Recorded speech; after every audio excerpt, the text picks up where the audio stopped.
Hey everyone, I just wanted to make this video so that I didn't have to type it all out and you guys didn't have to read it. But basically, this video is the plan for this semester as of right now. I've been hearing too much of we don't know, we aren't certain, because no one's certain in this COVID time. So I wanted to give you guys a plan. Obviously, it can change, but right now, this is the plan. And I also wanted to make this video to remind you guys that Yucca is still important even though, COVID's going on. And without commitment from each person, then Yucca can die off, right? So, and I did split this video up into segments, and I should have the numbers written down in the description. But before you go, just realize that if I have a number and a segment title for each part of the video, I probably want you guys to watch that part. If you're so busy that you can't watch the whole thing, so be it.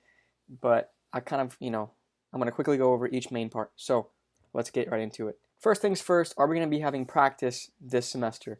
So what Travis told us in the meeting was UTA is planning on having a 3-phase returning plan for sports clubs.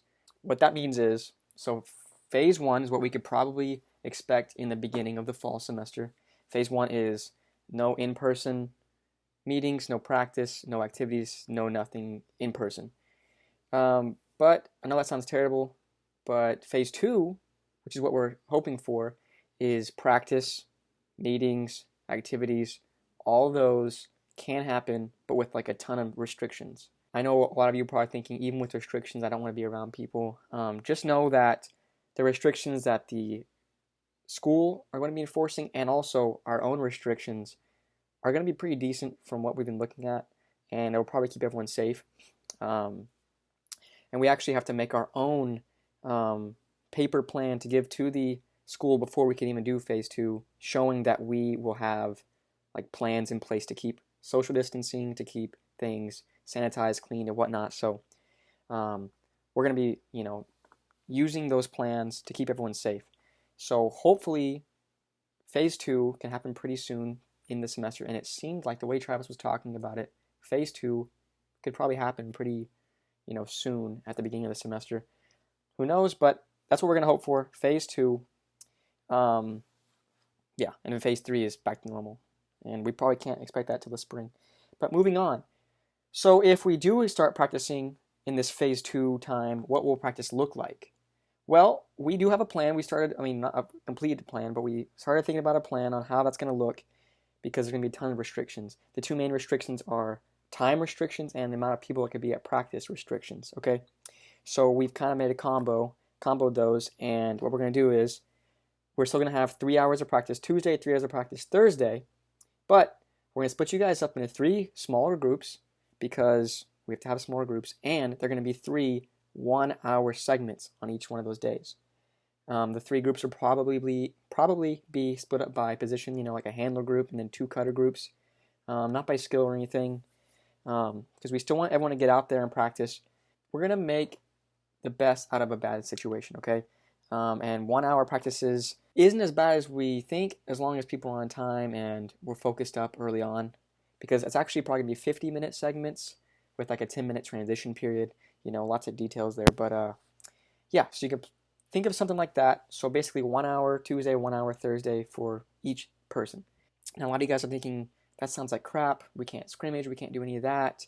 It's going to be fine because of a lot of the drills that we are planning on, and a lot of things that we're going to be focusing on will be fine in this 1 hour time period. In the fall, we usually focus on throwing anyway, so we'll probably have a lot of throwing, which will keep people separated, which is good. We're not going to be doing any defense. We talked with Travis about that. No marking, no getting up next to people. We're going to keep things spread out. We're going to focus on drills with our offense, because as you guys know, our offense is spread the field, spread it out. So that's kind of what practices are going to look like whenever phase 2 begins. Now, like I said before, a lot of you guys are probably thinking that 2 hours a week doesn't sound like a lot. Well, leadership and we've come up with an idea to have this thing called like an activity log or like a workout log. Now, I said in the past, I won't enforce you guys to work out or practice outside of practice because, all you guys are busy and whatnot. But that was whenever we were having 6 hours of practice a week. If we're not having 6 hours of practice a week, you should probably try and reach that 6 hour goal total. Not 6 hours outside of practice, 6 hour total. So let's say that you guys are coming to each 1 hour practice, Tuesday and Thursday. You still need like 4 more hours of practicing. And you guys who aren't even going to come at all because you don't feel comfortable or you're going to be out of town, you need to have 6 hours total. Now, before you freak out about that, I want to kind of explain what I mean by, 6 hours total and activities, because I'm aware that at practice we aren't sprinting for 6 straight hours, so I don't expect you guys to work out for 6 straight hours outside of practice or, total. It's just going to be like an activity log where you can kind of show us that you're still committed. Like I said before, commitment's very important. So you can show your teammates, you can show leadership that you're still committed, you're still doing things outside of practice, being active, doing things. Here's some great examples. If you throw outside of practice 20 minutes a day, I'm pretty sure 7 days a week, that adds up to like more than 2 hours already. So if you're coming to practice and you're throwing 20 minutes a day outside of practice, you only need like 2 more hours. And you can easily, let's say on Saturday, you're playing Call of Duty for an hour. And in between each death, you do some push-ups, sit-ups, jumping jacks or something.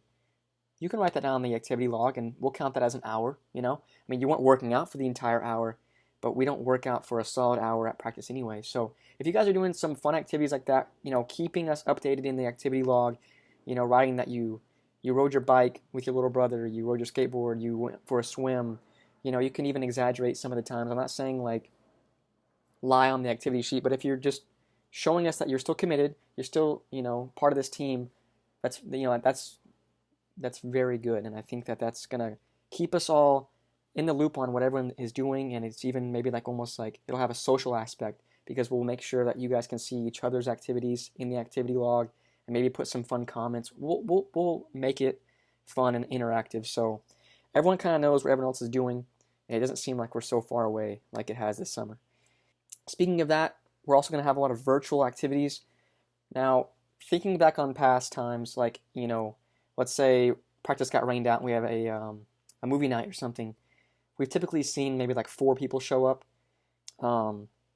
These virtual activities, just like the activity log, will also be mandatory. But you guys are probably thinking, like, what if I have a test? I'm not going to show up to like a movie night or a Zoom meeting call, hangout, or like or whatever. I'm not going to show up. I'm busy.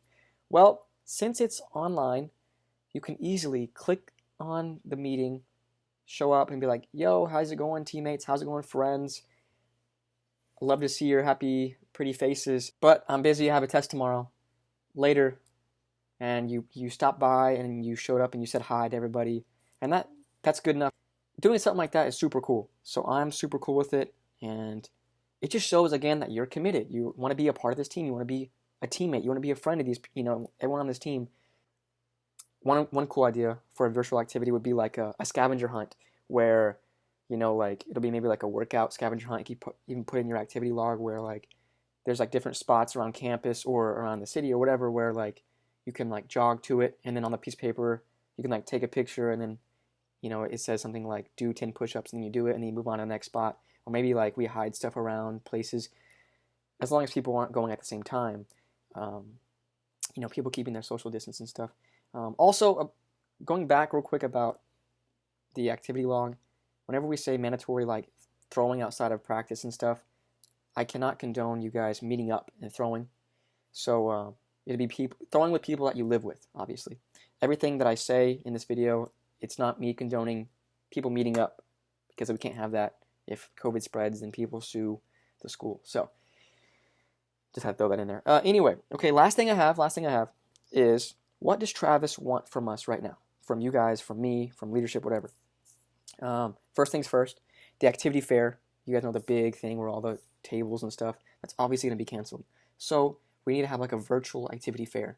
And we need to start by like making a video for that and posting it online so like people can go and look at our club and be interested. Maybe we could put it on Mavworks.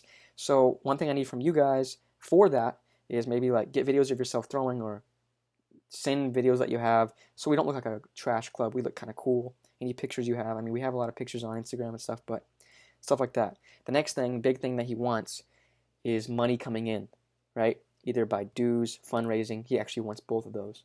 So don't get scared though. About dues, I want to mention that we are going to be buying new jerseys. You know, these don't work with the whole horse thing. So we're going to be buying new jerseys, and we know that, so we're not going to be forcing you guys to pay a bunch in dues. Don't hold me to it, but you could probably expect $5 to $10. Dues are important. They're important, and we need to do them. And Travis is going to force us to do them. So, you know, just be prepared for that. Like I just said, you're also going to have to buy jerseys, but it's a new sponsor this year. It's going to be a bit cheaper. So that's pretty cool, and they're going to be looking sweet. We're going to be sending the pictures of the jerseys out soon, and then we'll let you know whenever you can buy them. Fundraising, he gave us a good idea, like a letter writing campaign, you know, sending letters out to people that you know. So everything that we do is going to be, you know, things you can do at home. So don't worry, we're not going to be, making you guys pair up and get together and spread germs. I think that's all I had. Just remember that, you know, anything that I said in this video that I said it's like mandatory, you have to do, I want to say that it shouldn't feel mandatory. I know that might sound rude, but if it feels like we're forcing you to fill out your activity log and forcing you to show up to practice and forcing you to come out to these fun activities that we plan for you guys, well, maybe you have the wrong attitude about the club, because it's supposed to be something that you want to do. You're supposed to want to be a part of this team, and you should be committed, right? You know, saying that you went for a run, or saying that you went for a skateboard ride, or saying that you did some push-ups and sit-ups, it still shows that you care about the team, that you cared enough to write down, right? If you show up to the Zoom calls, even just to say that you're busy, it still shows that you care about us and you're committed. So don't do it for me, leadership. Do it for your teammates, and so that Yucca is still a strong, fun team, and friendships are still strong, right, guys? So I think that's all I have. And again, you can go to each segment of the video if you forget something that I said. And yeah, that's the plan as of right now.